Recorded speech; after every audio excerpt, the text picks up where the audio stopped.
Me live now is the Professor Hugh White, a Professor of Strategic Studies at the Australian National University. He's also got his quarterly essay, which comes out. It's well worth a read. I do want to start with you, Hugh. Good morning to you, by the way. I do want to start while we're on the topic of China, because it's dominated NATO talks overnight. I want to get your thoughts on it. So, NATO's formally classified China as a threat.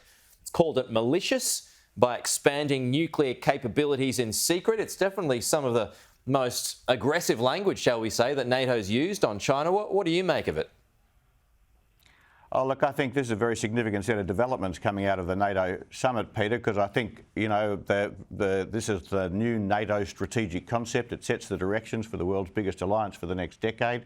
They've, of course, very much focused, as you've said, on Russia and its invasion of Ukraine, but they've also linked that closely to China. As you said, they've described China as a strategic and security challenge. It is, I think, the start of a bit of a new era in global strategic affairs, with NATO kind of positioning itself at the lead of a global coalition against the alliance between Russia and China. I guess the question I ask is, where does this lead? What exactly is NATO going to do about it? What's the end game they're looking for? And I think those big questions still remain to be answered. And is NATO playing catch-up on this front?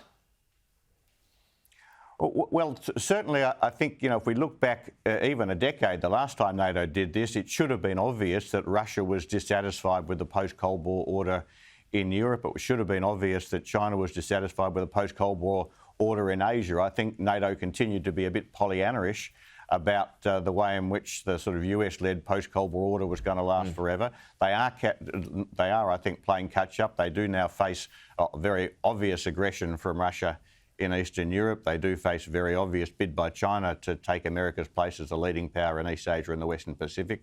I think their expression of solidarity is impressive as far as it goes, but as I said, the expressions of solidarity, the words aren't going to make much difference. They've taken on two very powerful states in what's, I think, destined to be a very intense and potentially very dangerous strategic contest, and I'm as yet unpersuaded that NATO and the other countries that have gathered there with NATO, including Australia, of course, have got an answer to the question: how does this end? Where does this go? Well, what approach, what strategy are they going to take to winning this contest, which they've now declared? And I think that's what we really need to be looking for.